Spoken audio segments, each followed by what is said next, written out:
सभी को जय माता दी। स्वागत है आप सबका हमारे चैनल पर और आशा करता हूँ आप सब स्वस्थ होंगे। कुल देवी के विषय में आज के इस अंक में एक बार फिर से चर्चा करेंगे। एक वीडियो इससे पहले भी कुल देवी के बारे में है, जिसने वो वीडियो नहीं देखी वो भी देख लें। कहीं ना कहीं आपको कुछ ना कुछ विशेष लाभ और ज्ञान की प्राप्ति होगी। कुल देवी को प्रसन्न रखना हम सबकी जिम्मेदारी भी है और हमारे लिए लाभकारी भी है। कुल देवी प्रसन्न रहेगी तो समझ लेना आपको किसी प्रकार की कोई परेशानी नहीं आएगी। कोई भी प्राकृतिक आपदा या कोई भी टोना टोटका तंत्र जादू, ये भी आप पर सब विफल रहेंगे और यदि हो भी गया तो उसका असर धीरे धीरे ऑटोमेटिक माँ भगवती कृपा करके समाप्त भी करेगी। तो ऐसी वो क्या चीज़ है जिससे कुलदेवी हमेशा प्रसन्न रहती है? उससे पहले एक चीज़ और जानते हैं। हमारे कुल के देवी या कुल के देवता ये मलिन अवस्था में पहुंच जाते हैं। कैसे? मलिन अवस्था का मतलब ये है कि ये इनका बंधन कर दिया जाता है।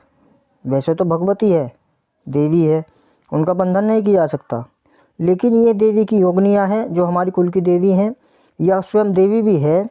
उनका बंधन सिर्फ इसलिए किया जाता है कि यदि कोई हमारे ऊपर कोई तंत्र क्रिया करता है या हमें किसी जादू टोना टोटका इस तरह का हम पर करता है कार्य, तो वे कुल की देवी को वचनों में ले लेते हैं हमारी कि वे उनके काम में अड़चन नहीं करेगी। देखिए, संसार में बहुत कुछ है और सब कुछ संभव भी है। एक से एक तांत्रिक भी है और तंत्र क्रियाएं भी हैं। बस जो इनको जानता है वो उन कार्यों को करने में भी सक्षम रहता है। तो ये हमारे कुल के देवी देवताओं को वचनों में ले लेते हैं और फिर हम पर तंत्र कर देते हैं, जिससे हमारे कुल के देवी देवता बंधन में रहते हैं। एक तरह से बंधन मान लीजिए ये। अब आई मलिनता की बात। मलिन कैसे होते हैं? जब हम किसी भी मानो संभव हमारे ऊपर किसी ने तंत्र कर दिया और हम उसके समाधान के लिए किसी भगत के पास या किसी मौलवी के पास जाते हैं, तो वे कहीं ना कहीं अपनी जो उनकी सिद्धियां शक्तियां हैं उन्हें हमारे घर में भेजते हैं, उन्हें हमारे साथ भेजते हैं, जिससे हमारे कुल के देवी देवता मलिन अवस्था में पहुंच जाते हैं। यदि किसी ने मौलवी से कोई इलाज कराया तो मुसलमानी क्रियाएं वे लोग करते हैं, जिससे हमारे देवी देवता मलिनता को प्राप्त कर लेते हैं। मलिनता प्राप्त करने का मतलब ये है कि हमारे लिए वे कोई भी कार्य नहीं करते। वे सुषुप्त अवस्था में अपने धाम पर बैठे रहते हैं। तो यदि किसी को तंत्र बाधा से पीड़ित हो जाए तो कोशिश तो ये करें कि सबसे पहले अपने कुल की देवी और देवताओं को मनाएं, और उसके बाद यदि उसका इलाज कराना भी पड़े तो किसी अपने धर्म के, समझ सकते हैं आप मैं क्या कहना चाहता हूँ, अपने धर्म के विरुद्ध ना जाएं। अपने धर्म से जुड़े किसी भगत के पास या किसी पंडित के पास जाएंगे तो कहीं ना कहीं वे हमें कुछ ना कुछ लाभ ही कराएंगे।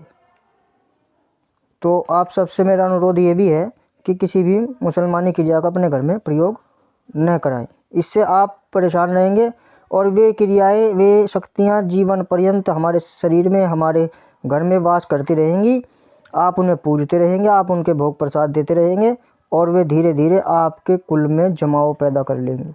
इसलिए सबसे बेहतर है कि आप अपनी कुल की देवी को ही क्यों ना इतनी प्रबल और इतनी पोषित कर लें कि वो इतनी बलवान हो जाए, कि वो इतनी पोषण आपसे मिले उसको, कि वो किसी भी प्रकार की कोई भी क्रिया, कोई भी भूत प्रेत जादू टोना आप तक आ नहीं सकता। ऐसी बना दीजिए आप उसको करके। ये कैसे होगा? देखो, भगवान सिर्फ भाव के भूखे हैं। भावना सबसे पहले है, उसके बाद उनके भोग प्रसाद या जो भी आपके परिवार में चलते आ रहे होंगे कार्य, वही करने चाहिए। अब एक चीज़ जो मैं आपको बताने जा रहा हूँ वो केवल उनके लिए है जो जिनके यहाँ सात्विक रूप से देवी की पूजा होती है। वो क्या है, जब भी आप अपनी कुल देवी के मुख्य स्थान पर जाएं, चाहे कुल देवी आपकी कोई भी है, यदि आप उनके मुख्य स्थान पर जाते हैं तो अपने घर से प्रसाद बनाकर ले जाएं। ये बहुत बड़ी बात है, मैं आपको बता रहा हूँ। ये बहुत छोटी सी लगेगी आपको सुनने में, लेकिन बात बहुत बड़ी है, क्योंकि कहीं ना कहीं वे देवी भी हमारे से आस लगाए बैठी रहती है कि वो अपने घर से हमारे लिए भी कुछ लेकर आएगा। तो अपने घर से प्रसाद अवश्य लेकर जाए। यदि किसी के देवी को ऐसी वस्तु किसी के कुल में चली आ रही है जो घर से नहीं ले जा सकते, उनके लिए उपाय नहीं है, वो वही करे। उनकी देवी उनसे पोषित है, उनसे प्रसन्न है, तो वे उसी से करना चाहिए।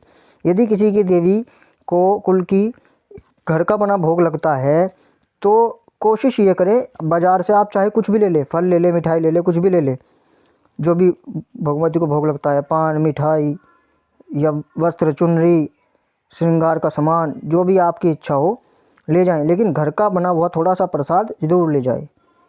हलवे का, पूरी का ये प्रसाद अगर लगता है उनके कुल में, करना अपने कुल के हिसाब से ही है, जैसे बड़े करते आ रहे हैं। मेरे बताए अनुसार वो छोड़ के ये शुरू मत कर देना, करना वही है। लेकिन यदि सात्विक देवी पूजन है उनका, तो सात्विक देवी पूजन में वे अपने घर का प्रसाद भी ऐड कर सकते हैं। कोई संदेह नहीं है, कोई किसी प्रकार की परेशानी नहीं आएगी, क्योंकि भगवती देवी स्वयं अपने बच्चों की रक्षा करती है और कहीं ना कहीं आपको इससे लाभ भी मिलेगा। तो ये थी आज की जानकारी कुल देवी के बारे में। आप हमेशा स्वस्थ रहें, आपके घर में मंगल कार्य होते रहे, इसी शुभकामनाओं के साथ जय माता दी। और एक छोटी सी सूचना, यदि आपने चैनल सब्सक्राइब नहीं किया है तो आप इसे सब्सक्राइब कर लें, आपको नई नई जानकारियाँ मिलती रहेंगी। धन्यवाद।